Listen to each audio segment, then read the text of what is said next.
Welcome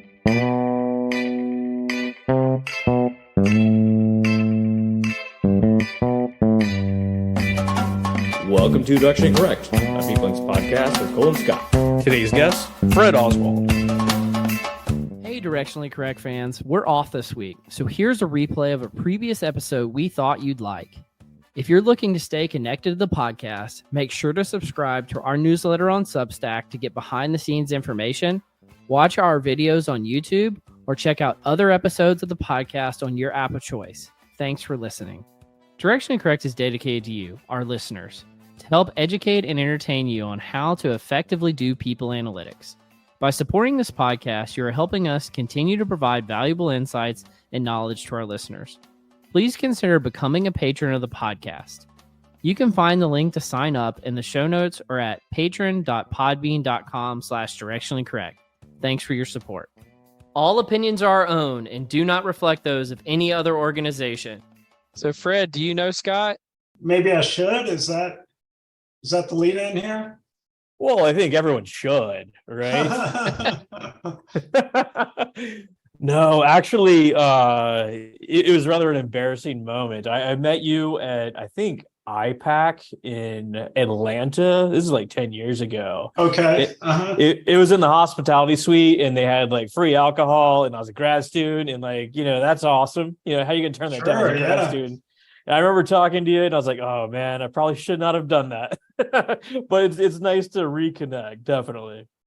Yeah, likewise. I see your Zoom name here says Scotty, so maybe I'll call you Scotty. Absolutely. Yeah. Okay. It's kind of a running joke. That's how you know you're part of the inner circle. So you've already made it to the inner realm. Yeah, very good. Your friendly side is showing here on Zoom, Scotty. Well, Fred, I actually probably have an equally forgettable way that we met as well, which I don't think you know about either. We met when I was in graduate school as well, but it was on an airplane. Do you remember this? Go on, please. So it was this shows how stupid I was at the time. I'm sitting next to you on an airplane, and I think you saw like something that I had like in my hand or something that indicated IO psychology, and you were like, "Oh, what's that?" And of course, I'm like dreading this moment because now I had to explain what IO psychology is to a stranger. And little did I know, it's like Fred Oswald is sitting next to me on this plane, but I'm trying to explain what IO psychology is to Fred Oswald like an idiot. And luckily, I didn't even ask you to stop, right? I made you go through the pains. No, you made me get all the way through it.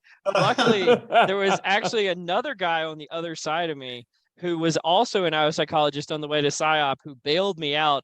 And then you guys had a good conversation, and I just sat there like, oh my God, I'm so stupid. Like the rest of the flight. No, you gotta start somewhere, and you know what? We're all still figuring things out, aren't we? As we'll talk about today. I still haven't figured it out. I have not figured out how to talk about IO psychology to strangers, and to this day. Well, maybe that was what Fred was doing. Like, it's great to hear other people explain their opinion of what IO psychology constitutes. My mother still calls it, I do the I and the O. So, I mean, that's a basis. My parents, even in a Christmas card one time, they said Cole is very involved in PsyOp, but they spelled it like psychological operations, like PsyOps that the military does in other countries. And I was like, wow, people think I'm in like the CIA or something. You could be very involved in that. Probably, but it's not necessarily something that's desirable, I would say. Going into countries and destabilizing their governments and stuff. Yeah, I don't think I'm too keen on that. Yeah, I gotta say, my parents never really knew, or my mom passed away. My dad's still alive. They don't really know what I do, but I think to your point, Scotty, it's a skill to be able to explain what we do to friends, family, and those who we should connect with. Well, I mean, like from a I guess like the starting point, how do you describe IO to other folks? If you were sitting on a plane next to Cole, like how would you explain IO? Yeah. Well, like a good professor. My, the tables have turned. I'll say, I would say it depends. and kind nice. of get a feel for where they're coming from, because I think you can connect at the level of workforce. It could be that, I mean, most people have jobs who are adults or know what jobs are, it turns out. And so being able to relate at their own level to get the conversation started around jobs, and then, well, what aspects, I study the workplace, and maybe they'll talk about coworkers or their boss, or I'll then ease into how I look at the job applications and the process of selection. So maybe that's not a definition, more of a conversation, so that they get a real a glimpse into what we would call them critical incidents are for our field. What things do we do actually? Well, I think that's totally apt. Like, to your point, like, everyone has a job, everyone derives some sort of meaning from their job in some capacity, and it's very broad, whether you want to go into selection, or if you want to go into psyops for the government. There's a room for everybody. And that's right. There's even room for psyops, but there's also room for psyop. For those who may appear really interested, we could refer them to the PSYOP website and explore what's on there, and even go to the program for the conference to see what's on people's minds recently, and what they're presenting at the conference, and so on. Yeah, well, that's actually probably a good point to introduce you, Fred. So I want, because you have been a previous president of PSYOP, or the Society of IO Psychologists, back in 2017 and 2018. You're also a professor of IO psychology at Rice University, amongst many, many other accolades that we'll probably spend the rest of the podcast talking about. But one of which I'm really excited about is you're the current associate editor of the JAP, as we sometimes call it, the Journal of Applied Psychology, which is the premier journal in our field. So I'm just super honored to have you on the podcast today. Thank you so much for joining us. Oh, hey, the feeling is quite mutual, guys. Thanks for having me. I really appreciate it. Let's not talk about accolades. I don't even know if I'm saying that right, but let's talk about the good stuff. Absolutely. Tell me what's on the agenda. Well, one thing I wanted to talk to you about today, which I guess is another one of your accolades, I guess we could call it, is you're on a committee that is you could probably say the name of what it is, but that's looking at AI from a governmental lens. And one of the things we wanted to talk to you today was about some of the impacts that AI is going to be having on the future of IO psychology and people analytics. And I know there have been some revelations that we've gone through recently, but do you mind talking at all about this special position that you have? Sure. So I'm a member of the National Artificial Intelligence Advisory Committee. We advise the president and the Secretary of Commerce. I can't say I've met Joe Biden at all, let alone recently. But our report was just released at the end of April. I guess the official stamp maybe was later in May, but basically that was our year one report. So 1 year of activity where we laid out infrastructure for AI along the kind of buckets of international AI. So, US working with other countries on policy and innovations, business. Also AI and the workforce, internally, what are some issues we can promote there? Trustworthy AI. So a real push behind the initiative in the first place was the fact we need to develop trust in AI at all levels and preserve individual rights and civil liberties. And of course, with that comes the perennial concern and appropriately concern about bias across various subgroups that are already vulnerable in the world.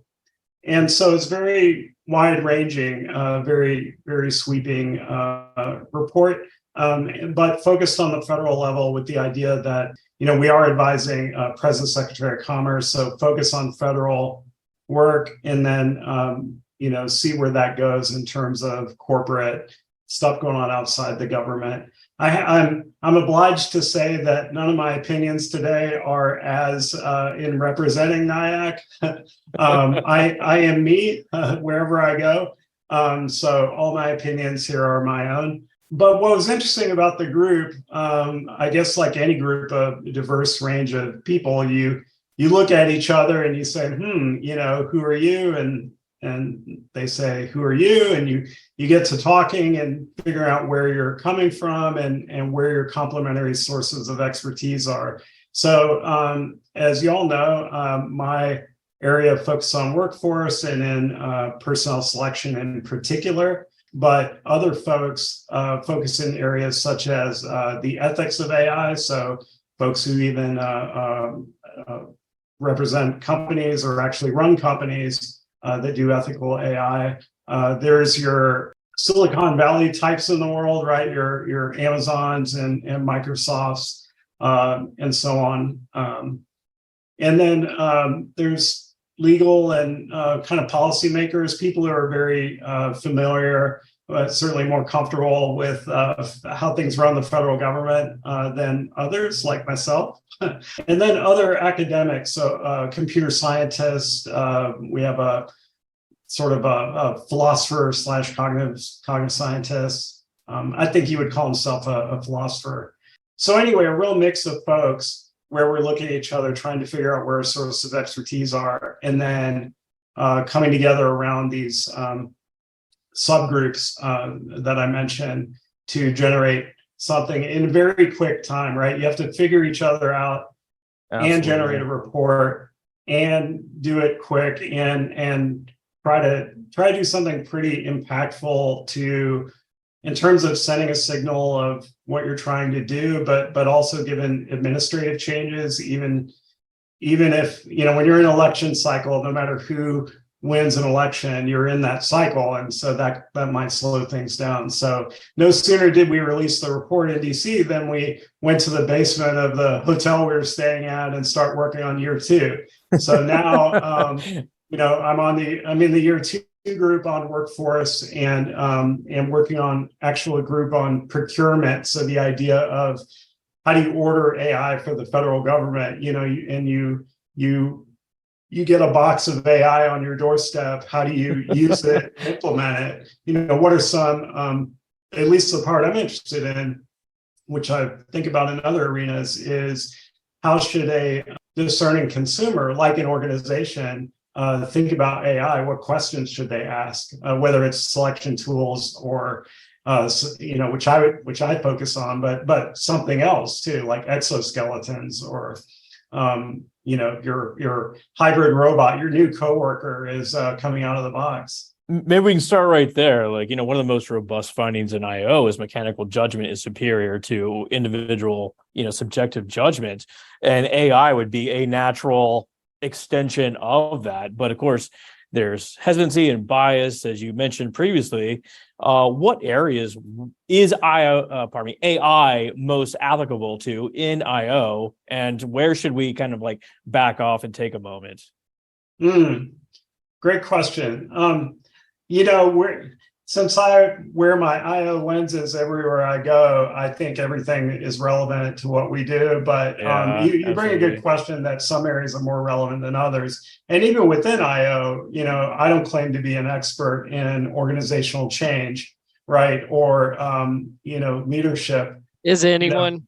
I mean, really? well, there's that. But it does in those areas and others. Another job of committee members is to refer folks to experts present to the committee or to share materials. So behind everyone's backs, I've been letting them know about our expertise and sharing where there are resources if they would like them on a variety of topics. And so it's a true privilege to be on the committee, and it's a real pleasure to be able to make those connections. I have enough gray hairs, what remains on my head, to know people, that I wouldn't have known when I started, and so that helps me make those connections to inform what the committee is up to. But yeah, we have our strengths and we have our weaknesses, right? And so I don't pitch in on topics where I have nothing to say, and there are plenty of those. But then when something comes right up my alley, then I'll do something. And actually, this was going back to the first point about us talking with each other and figuring out our expertise. I honestly wondered, where would I be able to contribute and make a difference? But sure enough, even in year one, when we talk about workforce issues and data and what government data are available in the ONED and Bureau of Labor Statistics, Department of Labor type data, I have something to say about that. That kind of thing. Well, I definitely think it transforms what we're doing with PSYOP as well, because I saw you were a part of this committee. I don't know if committee is the right word, but they put together the considerations and recommendations for validation and use of AI-based assessments for employee selection. And I think you were a part of that group. I'm sure what you're doing with the government probably was a helpful transition there, because I mean, you and a few other like key name folks like Dan Putka and Richard Landers and a few others published an article that we've talked about a few times on the podcast about evaluating NLP approaches to estimating KSAs and interest in job analysis ratings.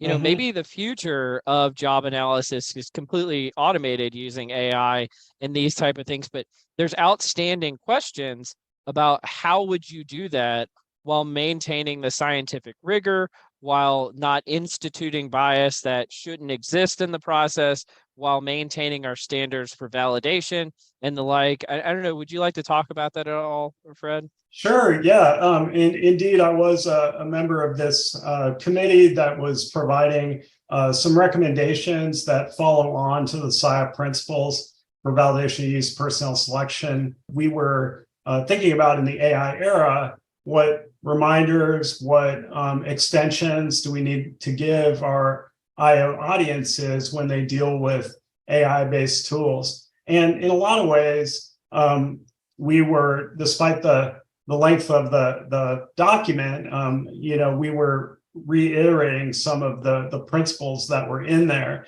It almost like part of it was, hey folks, go back to the principles and let's remember our principles. Let's remember our principles and principles about reliability, validity, and fairness, and what those mean, and hold on to those tightly and dearly, and maybe even more tightly in the age of AI, where algorithms are opaque and technologies may give you messy data to which you're applying those opaque algorithms. So it really is a different world. But at the same time, the document contains some new considerations because, as one example, differential prediction, if you see whether a measure is more valid for one group versus another, that amounts to differences in regression line slopes, for instance, between groups. And I'll put aside issues of reliability and range restriction and stuff like that we think about. Those are clearly important. Which is a whole nother debate we've had on the podcast too. Yeah. Okay. Definitely, those are important issues. But focusing on the core of just the concept of measures behaving differently for different groups. So it's not only prediction, but also, are you even measuring the same construct across different groups? So the measurement and variance issue comes into play as well. So the point is, and we didn't answer it in this document, but we asked that question of what does it look like in the machine learning era? And those are, both measures reflecting constructs differently between groups and also measures predicting differently between groups. Those are arguably different types of bias, right? And ultimately, we think of bias, or a lot of people think of bias in terms of the outcomes, in terms of adverse impact.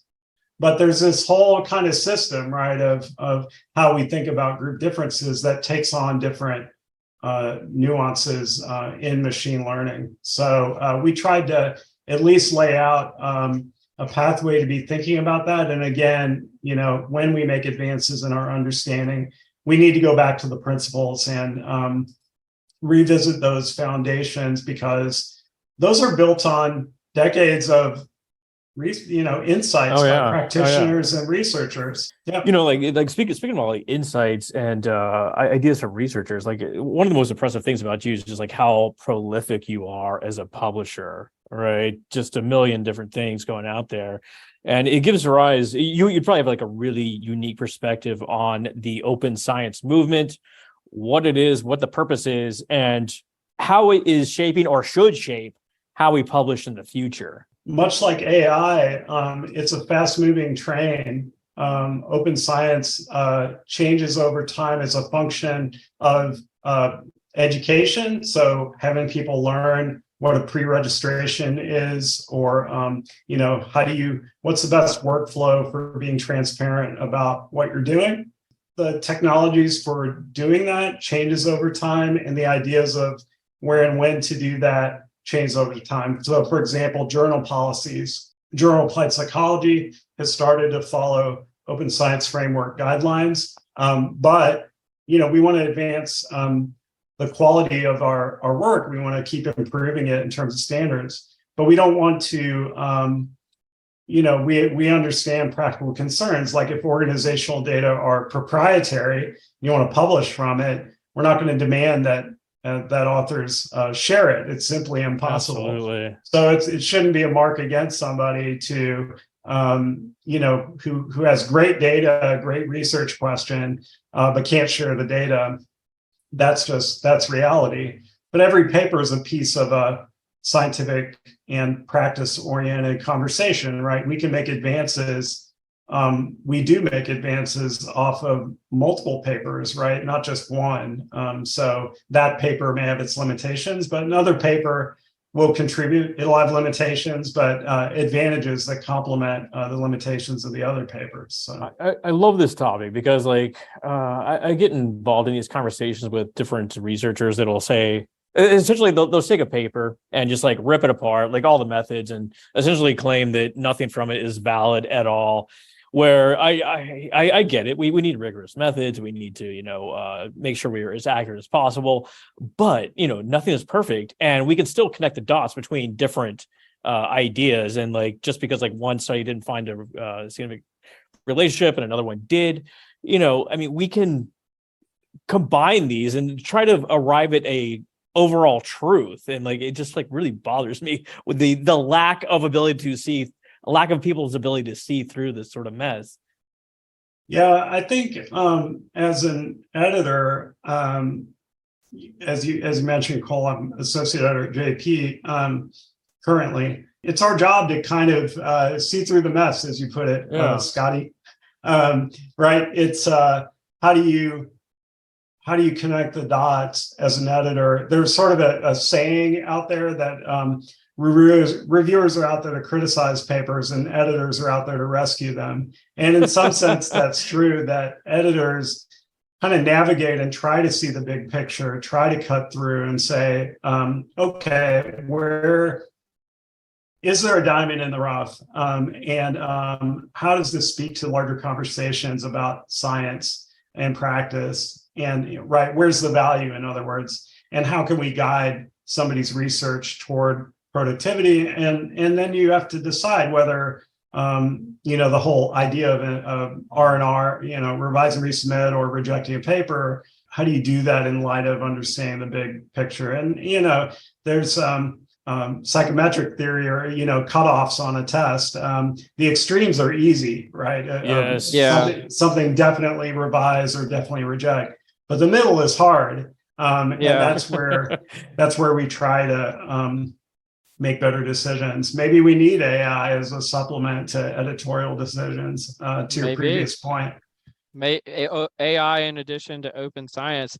I am curious about this just from your perspective as an editor. I'm sure you've been an editor at other journals in the past as well. There seems to be an abundance problem in the scientific literature in the sense that there's very few journals and many academics who are trying to get tenure, just trying to publish. And therefore, I imagine rather than a lot of diamonds in the rough being polished, there's probably a lot of diamonds in the rough that are never discovered because of just the pure numbers. You can only accept a certain number. And so there's many things that never make it past muster. And I think Paul Spector even wrote about this recently and something about like the ethics of peer review.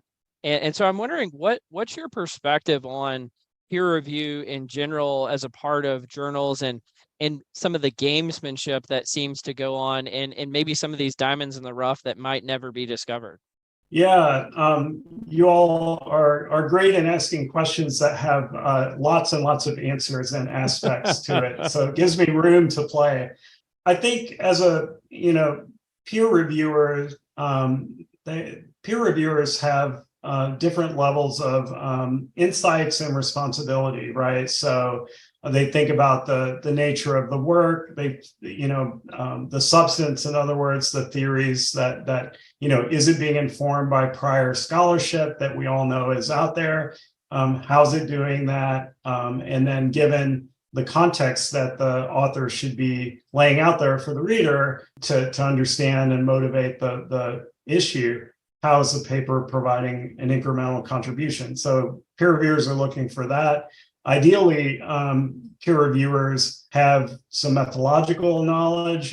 They may, it's why you have more than one reviewer, is that they complement each other to offer different aspects. Yeah. But hopefully having substance is important so that you know whether some methods are being useful for answering the question or not. If you're pure methods, that may not be helpful. And if you're pure substance, that may not be helpful either. So you're trying to collect both sides of that. But then, to your question about science, like how much should we be publishing? That's a great question. It's one thing to look at JP or any particular journal and say, here's the accept reject rate. But what does it look like across journals? So if you look at the global, of the output that is put out, that sounds weird, output that's put out there, what parts of it are not making it that should? And by the way, what parts of it made it that shouldn't, right? And experts can disagree on how to frame that question, but it's an important one, not just in terms of those sorts of decisions, but also the timing of it.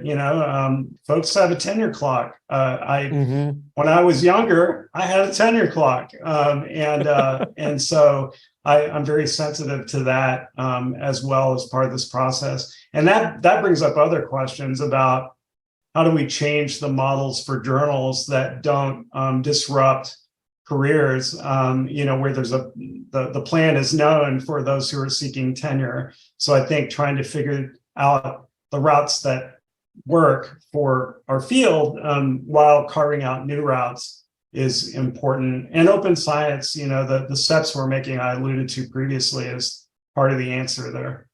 Well, I mean, like given the realities of the publishing, timelines and people needing tenure, is open science even like really feasible on a broad scale, or is it like have to be like journal specific? Well, open science involves a wide range of practices. So my take on it, partly it's out of my ignorance, out of all the options in open science. But my take on it is, well, find pieces that you see out there that are good, that are relatively easy to do, where folks see the benefit of it. So it's doable, it's rewarded, it's and raise all boats a little bit, right? Give people a taste of it. So like data sharing, to the extent you can, do it. Pre-registration, try it. Like I have not, most of my work, I have not pre-registered, but, part of it is my work happened before the open science movement, but part of it's also like just getting in the habit of it. And I got to say, our graduate students really understand, they engage in open science, I would say in general, more than faculty, and know which parts more or less work for the field, right? Which parts are a little unclear, which parts don't work. So we definitely need grad students and early career researchers involved in conversations around open Well- science. They are the Well, future for sure. Absolutely. Well, are there parts of open science that don't work? I know we had sent over in preparation for the podcast this IOP article about open science closed doors by Guzo Schneider and now Bantian is, I believe, how you say it. Are there any kind of limitations or deficiencies that we should be thinking about as well? That paper, it's been a while since I've read it. I actually was a reviewer on it. They sent it to me prior to publishing, but honestly, I'd have to remember my general take on it was that we need a middle ground in terms of open science, in the sense that it's not like we should do everything, and it's also like it's not like we should do nothing. Open science should not be a police state kind of notion, or casting judgment. What could on be wrong with authors. that, Fred? As much as what would be wrong with that? You shouldn't cast. It's not an issue of casting judgment on a paper based solely on open science being used or not, because again, as I mentioned, it reflects so many different practices, and we're still learning how to implement it, that we have to figure out the reality of it for not only our field, but for particular types of research within our field, where some aspects are more possible than others. Field versus experimental research, for example, might call upon different open science practices more commonly. Yeah, just from practical reasons. And I'll just tell you the reason why we bring it up with just about every academic we talk to, Fred, is I think the replication crisis hit us hard, and I don't really have a lot of prescriptions on the exact nitty-gritty details of what open science needs to constitute, but whatever can keep us away from our work failing to replicate is, I think, the mission that our field should really be taking to bear. But with that said, I think we might be ready for the confusion matrix. Scott, do you have any confusion matrix for us? We have confusion matrix, and like just back to your point very quickly, like you don't need to be punished for not following open science, but definitely reward those articles that do. Yes, put a little gold absolutely. star on the top, whatever you need to do, just highlight that they are open science. But we have 5 questions for you, Fred. I know that you've done quite a bit of Big Five research, so these are loosely based on the Big Five, so you might know how to answer them accordingly. Here we go. Okay, so how many TV shows are you watching right now? Not much. I gotta say, I watch whatever Beth, my wife, has on TV. I'll sit next to her and watch it. So often it's some kind of ghost hunting.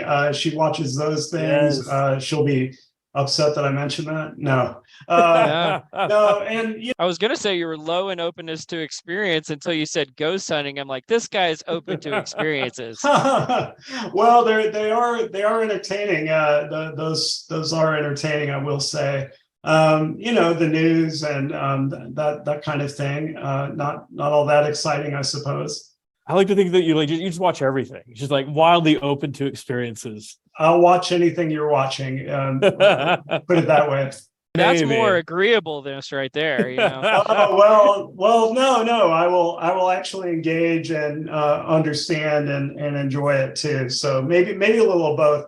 I actually score kind of low on agreeableness on standard Big Five tests, which I'm not quite sure why. I guess maybe I need to look at the specific items and hyperanalyze. Oh, Fred, come to the dark side with me, Fred. Come join us. We have more fun over on the disagreeable side. Yeah, are you disagreeable yourself?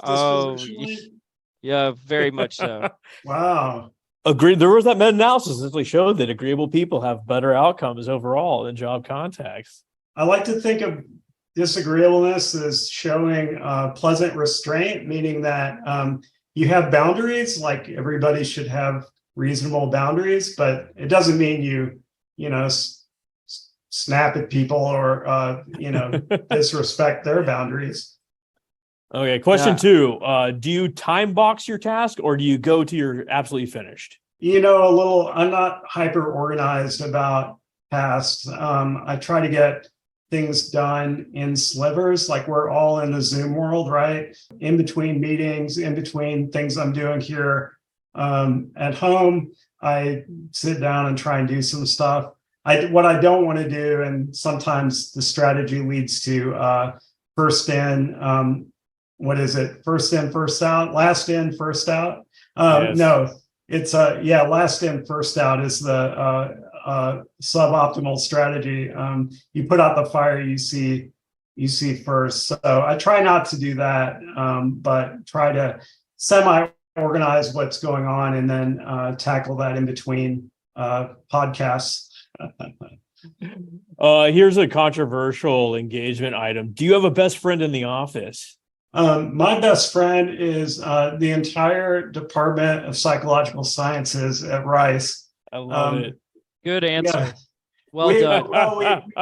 We have a great group. I've been in multiple psych departments, and I've got to say we are a very collegial group, but not just, legitimately supportive, not just smiling faces, but actually helping each other, looking out for our early career researchers. We have a great group. So I look forward to driving to work every day.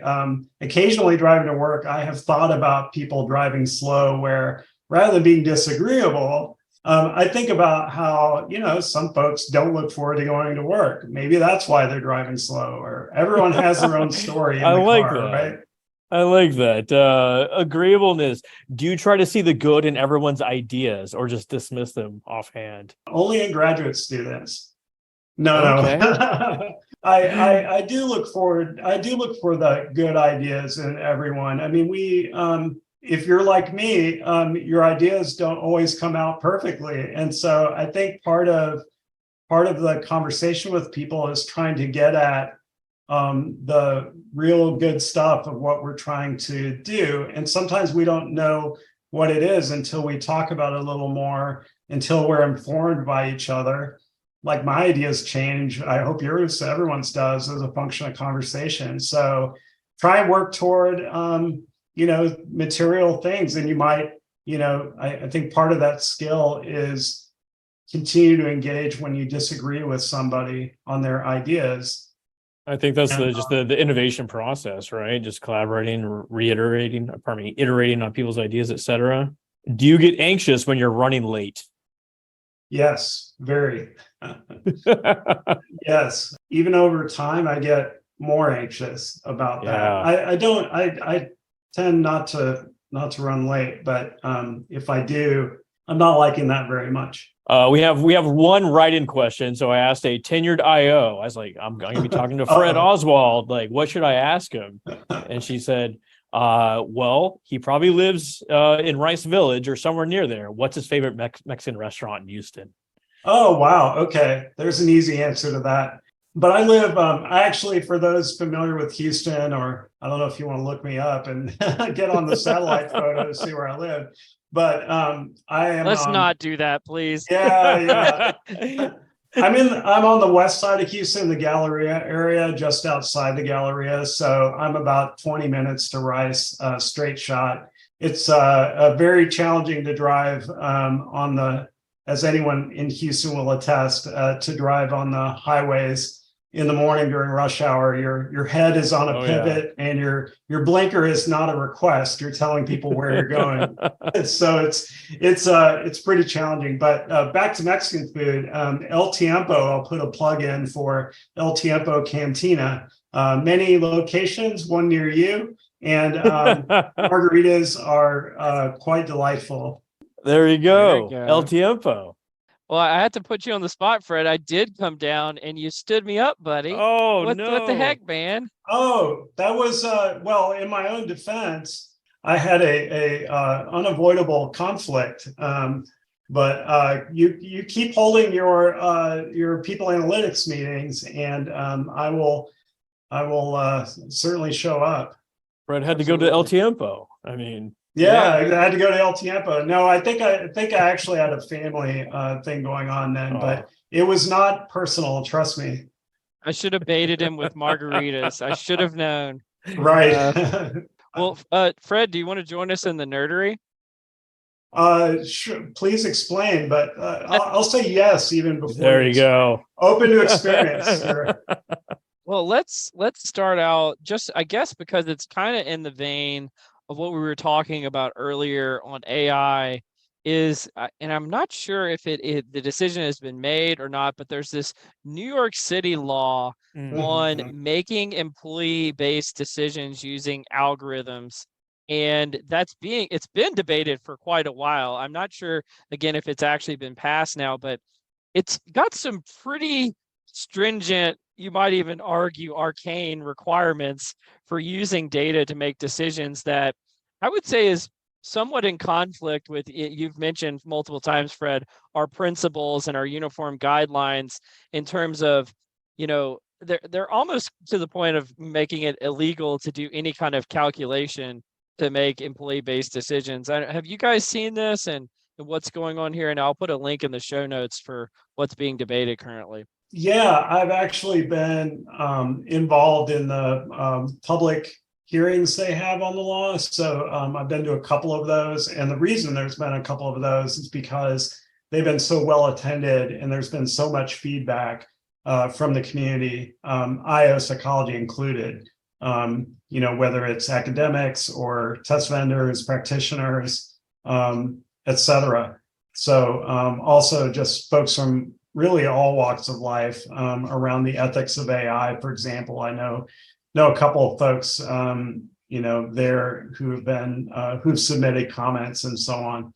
So lots of interest, lots of revisions. It would be hard to characterize the law in its entirety here on the spot, but I would say that some of the points I think you're highlighting, Cole, are correct. Like, it remains to be seen how what entails automated employment decision tool, right? So, I think if you, reading law, it looks like if you, so long as the algorithm is not making the decision, the human is in the loop, so to speak, to make decisions, then it's not an automated employment tool. So like if you're relying on the output from the algorithm solely, like, hire this person or don't hire this person, that would definitely be a problem. But there's also some gray area where, it sounds objective, but it's actually trickier than it sounds, where the law says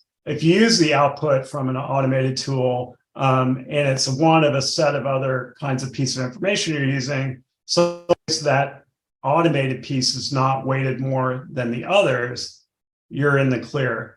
Well, weights are a complicated thing if you're a math person, because there are implicit weights and explicit weights. So you might say, hey, this is 3 times more important than that, or 4 times, give relative weights to like 5 different things.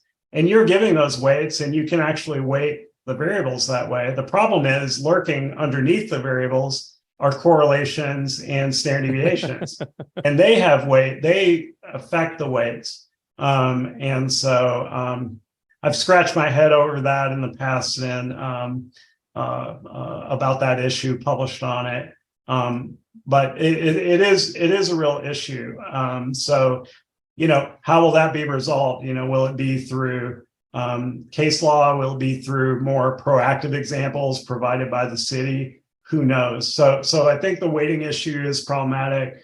I think another issue is, when a vendor is just starting to use a measure and they don't have local data, and there's a provision to be able to rely on vendor data. It's like, well, how do you, what types of data should you rely on? And is it really generalizable if they have different selection ratios or different industry? I'd need to read the law more carefully. They may have revised that point to some extent, but I think it's definitely an issue as to how employers are going to be complying with the law when they're lacking historical data, and they ask the vendor to provide it, and those being able to bridge the gap between the vendor data and your local situation is of concern. Finally, just one more issue comes to play is the statistical accuracy issue. So you can say there's an adverse impact ratio,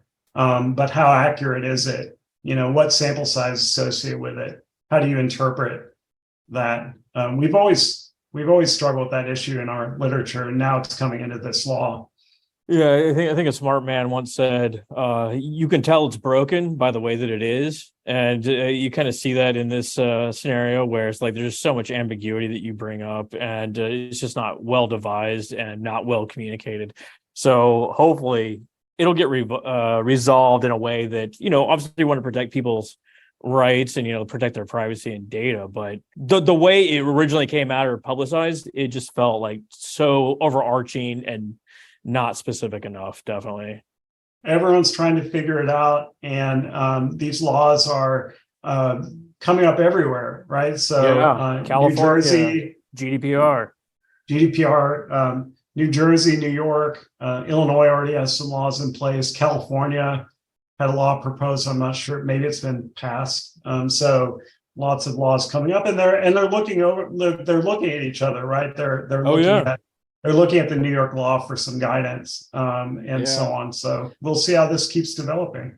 Can I make one last kind of practical point on it? I think Scott even started the podcast out with this. Like, one of our findings from science is that mechanized decision making oftentimes trumps, human decision making. And then what's going on here seems like human decision making, like at least the premise behind it, from what I gather, is like human decision making is superior decision making.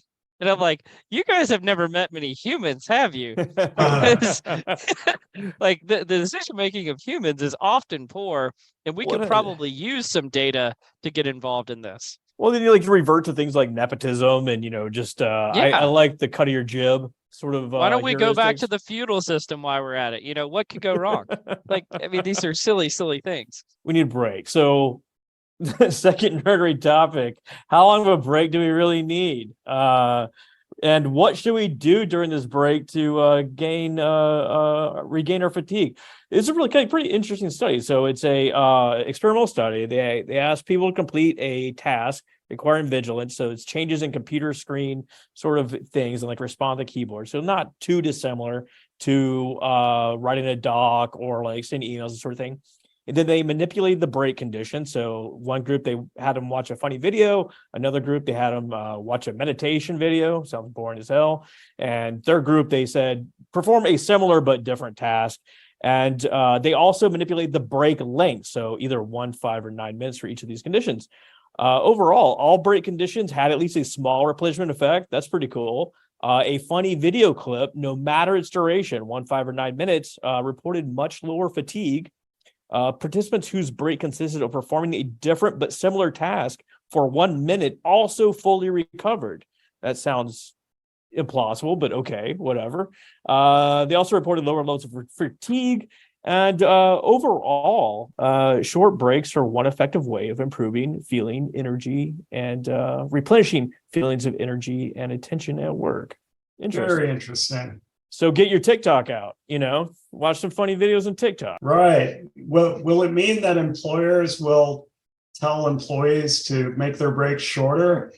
Take a micro break. The negative side. I love it. Yeah. Like you just need 1 minute. He is disagreeable. Yeah. I love it. I think there's a happy medium here for the right type of break. And of course, delves in the detail of what type of tasks are we talking about on the job.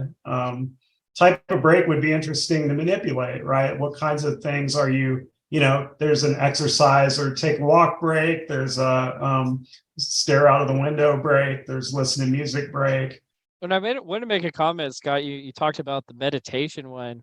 Have you ever heard of the Calm app? Yes. It's just like a collection of these sort of like ASMR sort of things, and they have a series of those videos on HBO, and I was like, what is this? I put it on.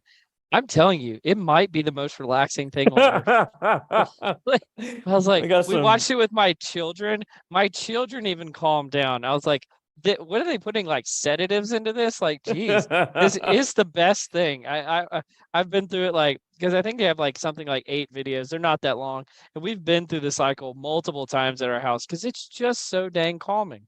Subliminal psyops right through the TV, right to your brain. Exactly. Pretty interesting. Yeah, I think, and to your point, like, can apps help us out for as options for easy access to breaks that are designed for us? I think that's, in the age of AI, we talk more about personalization. So maybe these apps will figure out the break that's right for you in terms of length and type and so on. So that research sounds pretty interesting. We kind of touched on it earlier. Like I know you obviously a prolific reader as well, Fred. I'm seeing like conflicting results on like the value of well-being in the office, like whether it has any effect or whether it's great for personnel. Have you seen anything that like shift your opinion one way or the other on what well-being sort of initiatives are doing? Yeah, this is a little bit out of my area, but I have seen enough work through editing to know that well-being research is certainly alive and well in thinking about it, whether it's from a experience sampling method perspective. So like, let's get more in-depth data on how people are feeling over time, and are there cyclical effects or are there network effects based on who you're dealing with and what you're doing.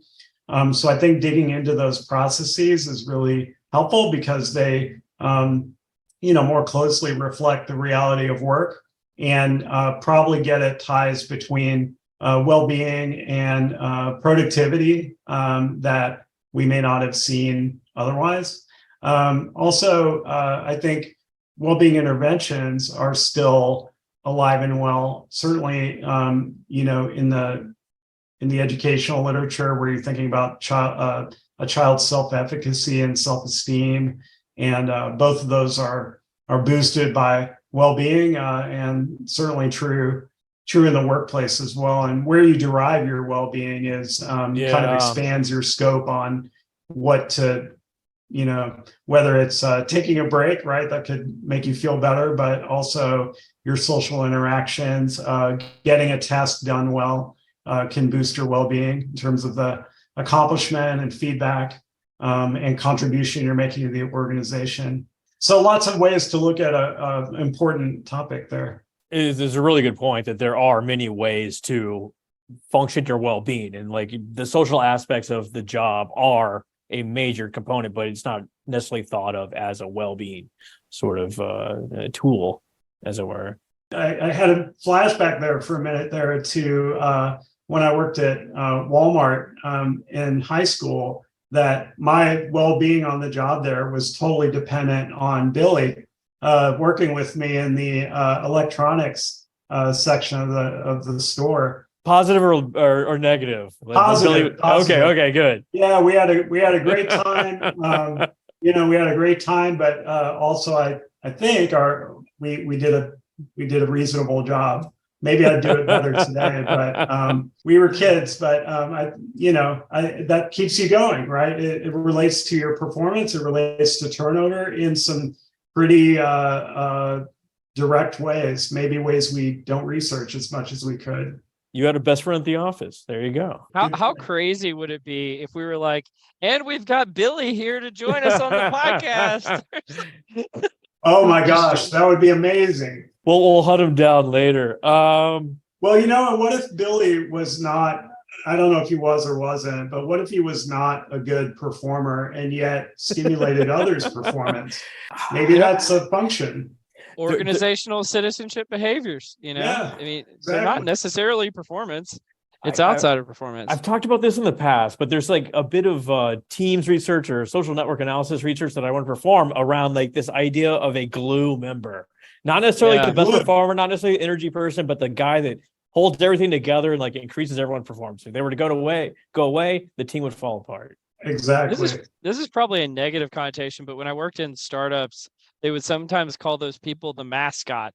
They're not necessarily the high performer, but they hold the whole company rallies around them. I like that. I think they're underappreciated as a mascot, I would say, right? Because like you said, the whole thing could fall apart, or your morale goes away, or even your performance goes away if that person who's the glue creates basically social transmission of what people are doing in a group of people. Absolutely. Like if there's like intergroup conflict, you got someone to kind of mediate that, or kind of buffer activities or what have you. For sure. I used to work with a guy that played on the Cubs, and he essentially said that all the major league teams are essentially equal in talent, but you have certain like sort of team dynamics or culture that really sets it off, and maybe they got these sort of folks there. The MLB just needs more glue guys, Scott. More glue guys. Glue guys. Well, managers can be glue as well. So like I remember in 2007, I did my sabbatical with the personnel selection area of the Navy. Went into work every day, 9 to 5, very non-academic kind of rigid schedule. Go in and Andy Jones, the Navy contact I had there, he figured out, how everyone contributed, whether it was my work, or I shared with you earlier before the podcast, I play Scrabble. He's like, he picked up on that. He's like, hey, you play Scrabble. We need to create abbreviation for this project. So we got on the whiteboard and did that, but that's just one example, a more humorous one of how he figured out what everyone had to offer in a group. So he really was a very effective glue as a manager. Well, I got a question about this. How does one become good at Scrabble? Like I'm not good at Scrabble. I've never been good. And people, I think is there like Words with Friends or something was really popular there a few years ago too. How do you become really good at Scrabble? Thank you so much for humoring me, Cole.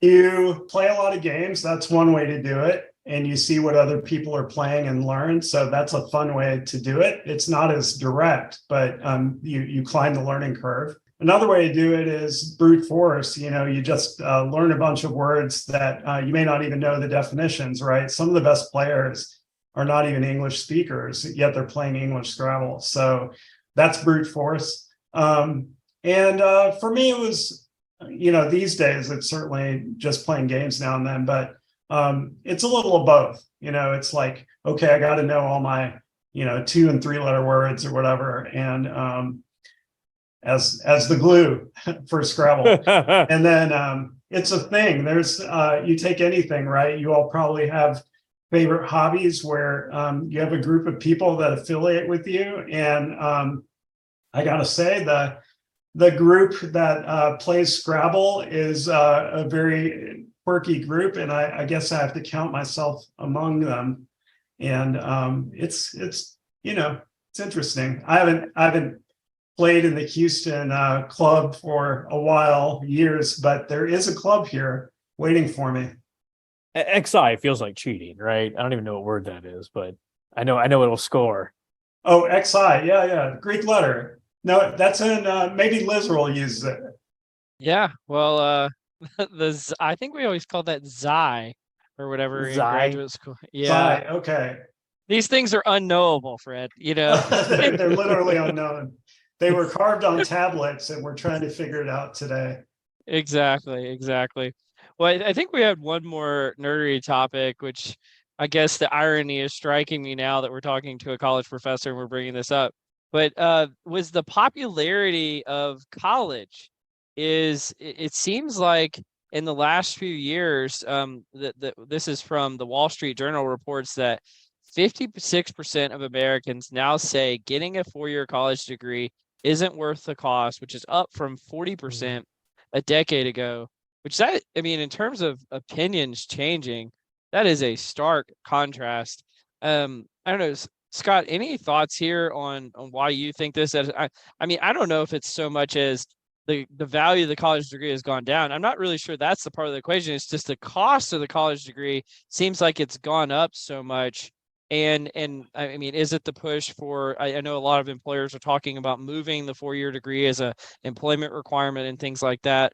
What's your perspective on this? Well, clearly the costs have gone so astronomical that people don't want to be in debt, for 10, 20 years following college. I totally get that. I'd love to hear Fred's perspective on this. being a college professor. But the internet has also democratized a lot of sort of skills. Like you can go out and get data science skills for free from Google, or some of these other MIT offers free courses as well, where without the need to take British literature, which from a culture perspective, from a liberal arts perspective, is very valuable. You can speak well at dinner parties and this sort of thing. But yeah, we might be able to know what Xi is if we had a better humanities education. I'm glad y'all do. But it is striking, and it seems like there's a proliferation of majors that are not related to money making. So like things like engineering or like advanced degrees in psychology. Obviously, we can attest that there is a market for you, especially based on research skills, et cetera. But there's also a lot of things that just don't translate into a livable wage. So I think people are shying away from that. Mm-hmm. That'd be my thoughts anyway, uninformed thoughts.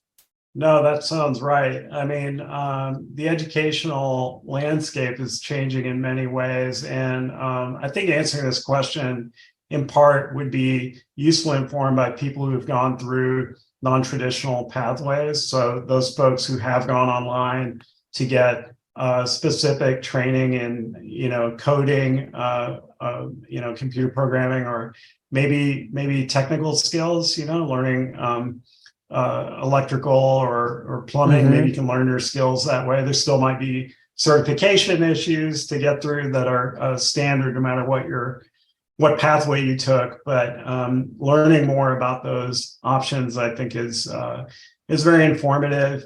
I think there's an issue of kind of a broad brush distinction between the proliferation of ways you can get educated and the number of people that are going down those pathways, right? So we know even if people in polls say that they're not, they don't think traditional method is necessary for education, that doesn't mean they're going those non-traditional routes. So what do those actually look like? Who's taking the leap and who's not? And it might divide along different lines. Could be, demographic differences.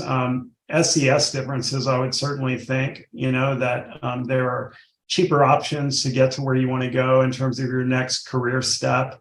And, as it'll vary by industry, I suppose, but, some pathways will get more clearly defined than others as far as how you follow a non-traditional route. Like maybe for Python coding, for example, folks say, who have already done it, right? So you can get this informal advice from peers who have already done it and say, look, just go to this site, you'll get trained. It's 12 hours a day for 6 weeks or something, but then you get this certification and I got a job here and you can get a job there. And, those types of things are already coming out naturally. AI and generative AI is a big disruptor as well. So like if I had a kid going into college next year and they're like, I want to be a copywriter, I'd be like, hell no. Right. Well, I kind of want to ask you about that, Fred, because when I've been speaking publicly recently, I've gotten this question or some kind of variation of this question quite often, which is like, it's a parent who says, my kid's in college or my kid's about to be in college. What should I tell them to study so that this wave of AI, they come out the other side on top? And, and one of my variants of the answer is I say, well, eventually I think AI is going to be college. But until then, I don't know. I mean, maybe computer science, maybe it's the humanities because critical thinking is going to become that much more important.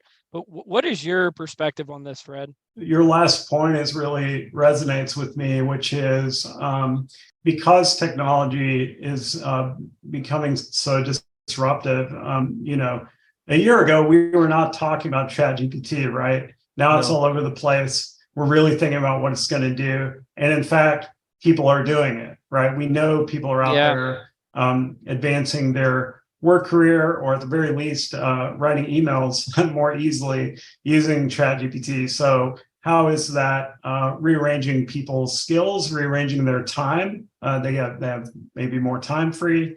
And what do they do in that new world, not just for themselves, but for the people they're interacting with who are also using these technologies. So, yeah, for education, it's not quite clear whether you're a student or a professor. I've been tracking this guy, Ethan Malik. You know him, Scotty? Oh yeah, we borrow from him constantly. Borrow Okay. is such a generous word.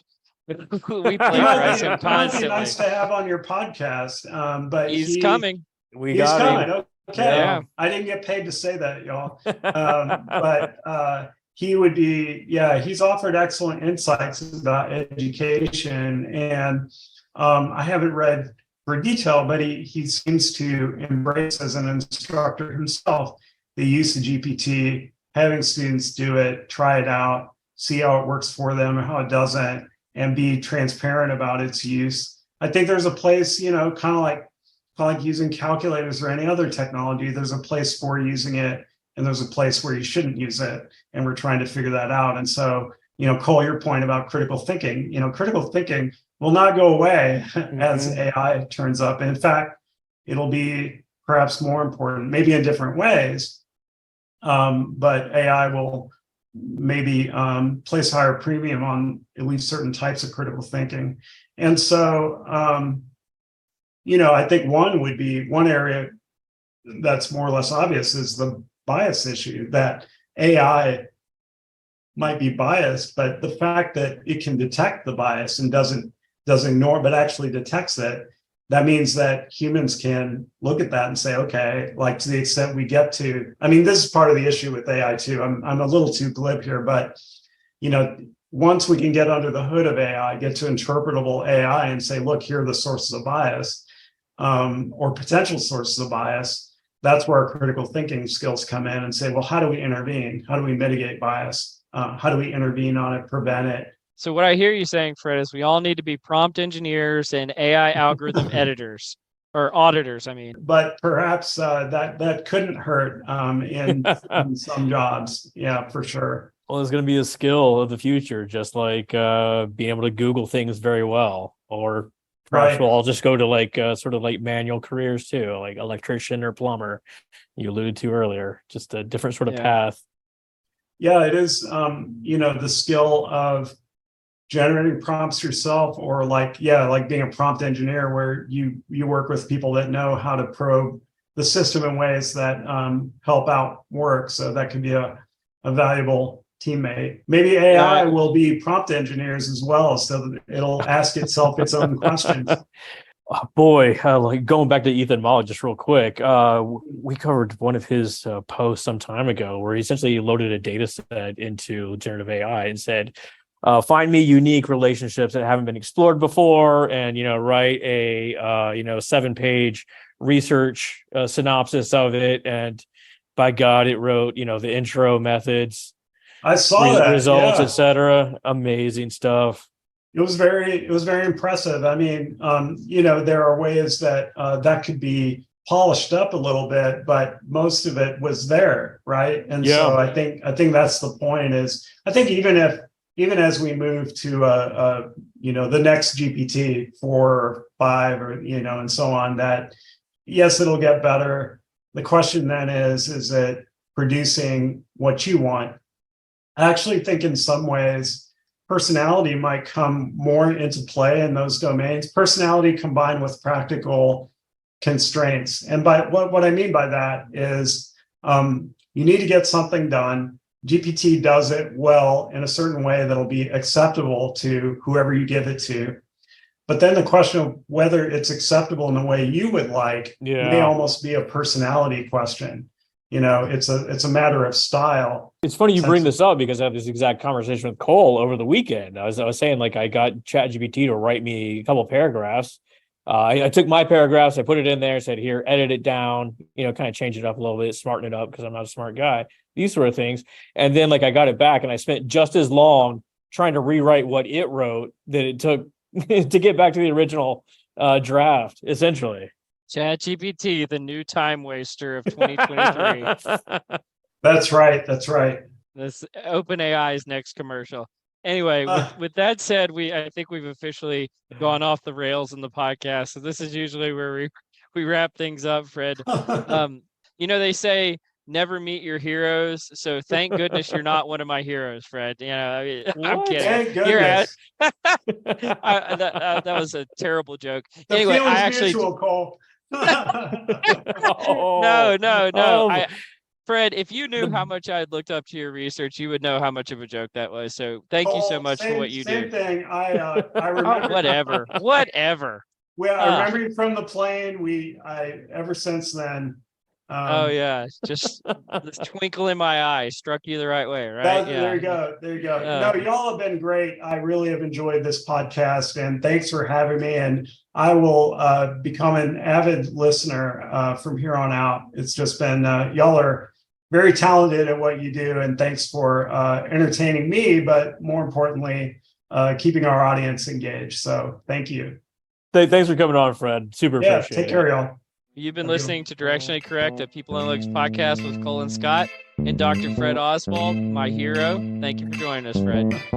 Hey, thanks a lot again.